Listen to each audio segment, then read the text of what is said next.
அஸ்ஸலாமு அலைக்கும் வரஹ்மத்துல்லாஹி வபரகாத்துஹு. இன்று நாங்கள் முக்கியமான ஒரு 4 விடயங்களை பற்றி பார்க்க போகின்றோம்.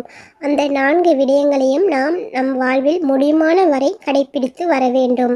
நாம் அப்படி கடைப்பிடித்து வந்தால் எங்களுடைய வாழ்வில் பரக்கத் அதிகரிக்கும், நிம்மதியும் மகிழ்ச்சியும் ஏற்படும்.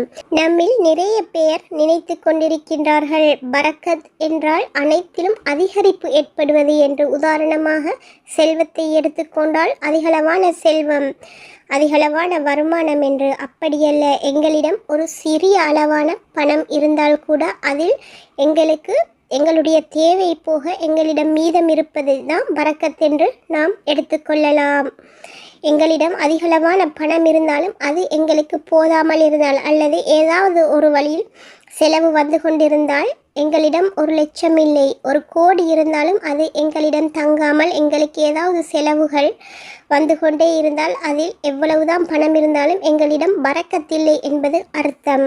நம்மில் அநேகரை பார்க்கலாம், அவர்களுக்கு மாத வருமானம் மிகவும் சிறிதளவாக இருக்கும். ஆனால் அந்த வருமானத்தை கொண்டு அவர்கள் அனைத்து தேவைகளையும் பூர்த்தி செய்து கொள்வார்கள், வாழ்விலும் நிம்மதியாக இருப்பார்கள். யாரிடமும் கடனோ எதுவுமே இருக்காது. ஆனால் சிலரை பார்த்தால் கோடிக்கணக்கில் சம்பாதிப்பார்கள், ஆனால் அவர்களுக்கு அதிகளவான கடன் இருக்கும். எவ்வளவுதான் சம்பாதித்தாலும் அது அவர்களுடைய தேவைக்கு கூட போதாமல் இருக்கும்.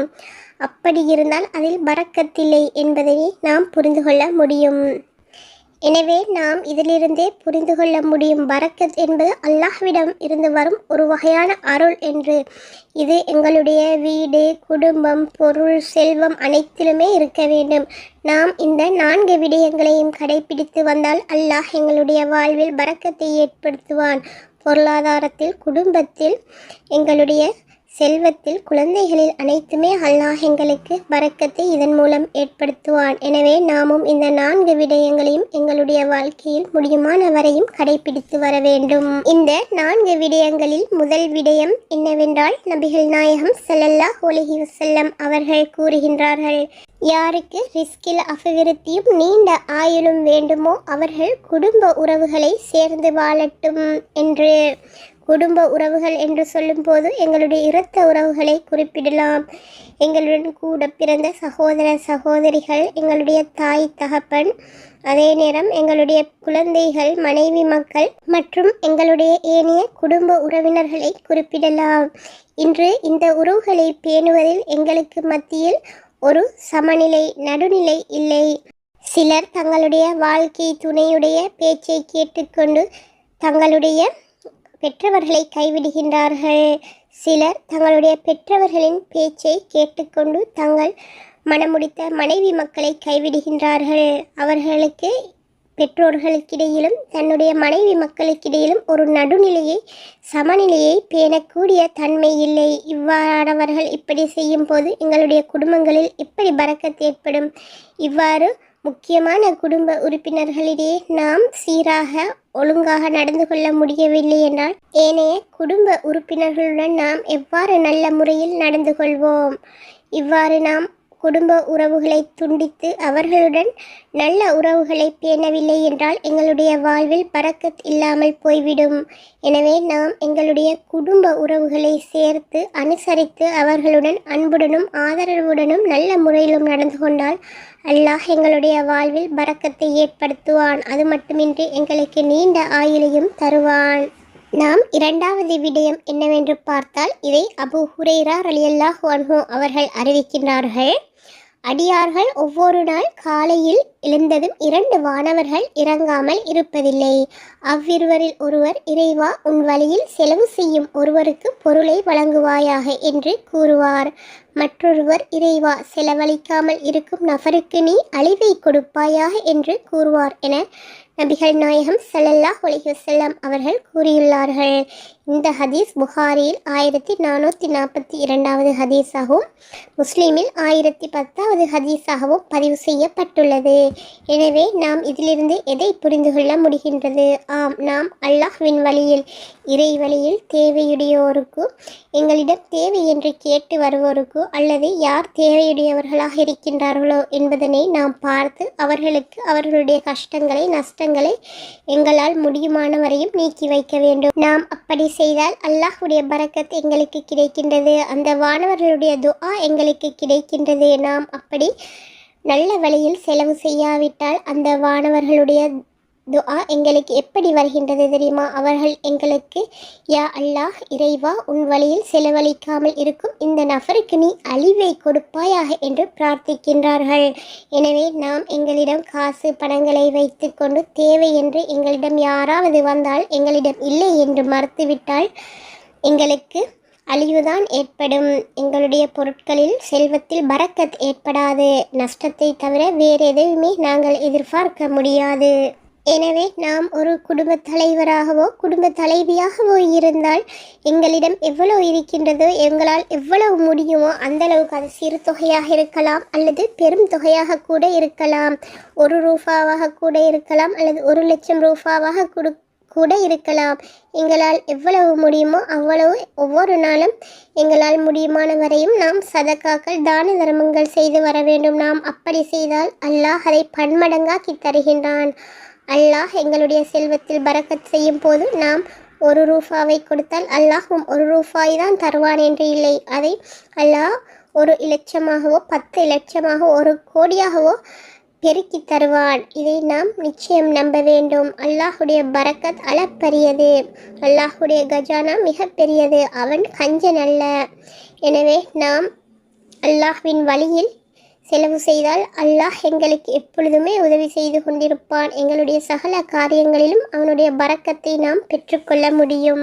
நாம் மறைவாக செய்யும் சதக்கா அல்லாஹ் எங்களுடன் ஏதாவது ஒரு விடயத்தில் கோபமுற்றிருந்தால் அந்த கோபத்தை அழிக்கக்கூடியதாக இருக்கும் என்று கூறப்படுகின்றது. நாம் யாருக்காவது சதக்காக்கள் உதவிகள் செய்யும் போது அவர்களிடம் நீங்கள் எங்களுக்காக துஆ செய்யுங்கள் என்று கூறிக்கூட கொடுக்கலாம். அவ்வாறு உதவி பெற்றுக்கொண்டவர்கள் மனம் உவந்து எங்களுக்கு துஆ செய்தால் அல்லாஹ் அந்த துஆவை ஏற்றுக்கொள்ளுவான். 3வது விடயம் என்னவென்று பார்த்தால், நாம் எங்களுடைய வீட்டினுள் நுழையும் பொழுது நாம் கடைபிடிக்க வேண்டிய மிக முக்கியமான ஒரு விடயம்தான், வீட்டிற்குள் செல்லும் போது நாம் சலாம் கூறிக்கொண்டு செல்ல வேண்டும். நாம் சலாமை மறந்து உலக விடயங்களை அங்கே ஞாபகமூட்டிக்கொண்டு வீட்டுக்குள் சென்றால் அங்கு பரக்கத் இருக்காது. நாம் வீட்டிற்குள் செல்லும் பொழுது சலாம் கூறிக்கொண்டு வீட்டிற்குள் நுழைந்தால் அந்த வீட்டிற்குள் ஷைத்தான் நுழைய மாட்டான். ஷைத்தானிற்கு அந்த வீட்டில் இடம் இல்லை.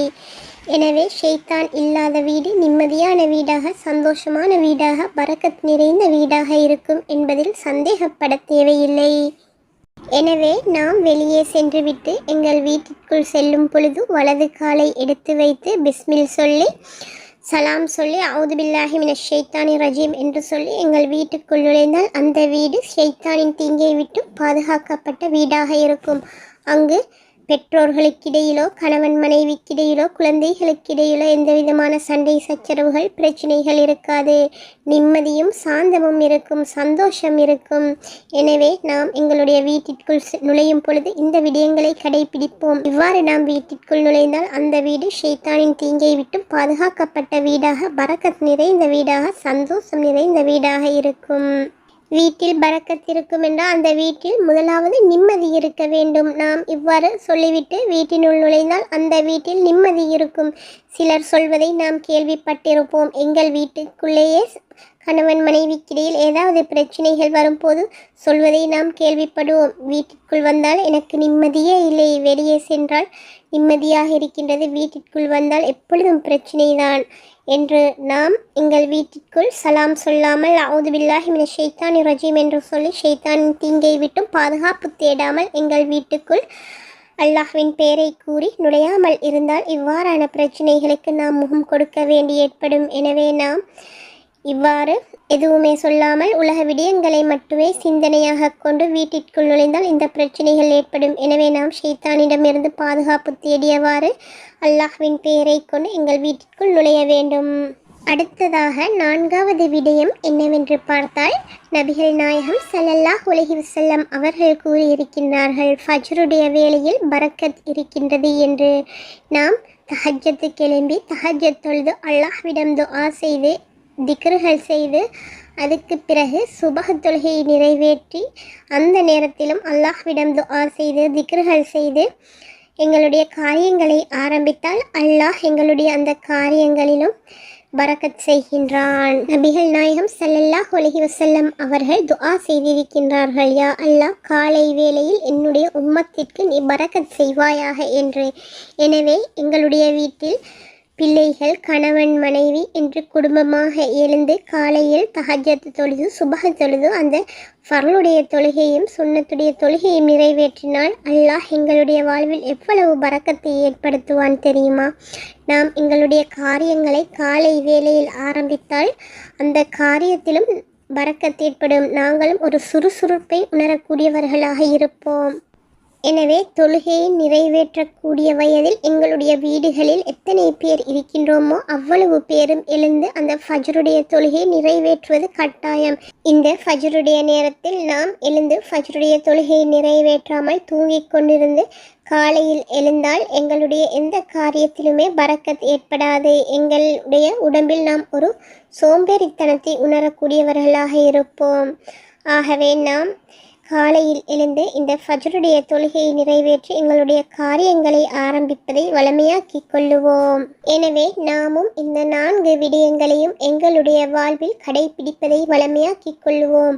அதன் மூலம் அல்லாஹ் எங்களுடைய குடும்பத்திலும் செல்வத்திலும் குழந்தைகளிலும் பரக்கத்தை ஏற்படுத்துவான். எங்களுடைய வாழ்வில் மகிழ்ச்சியை அதிகரிப்பான்.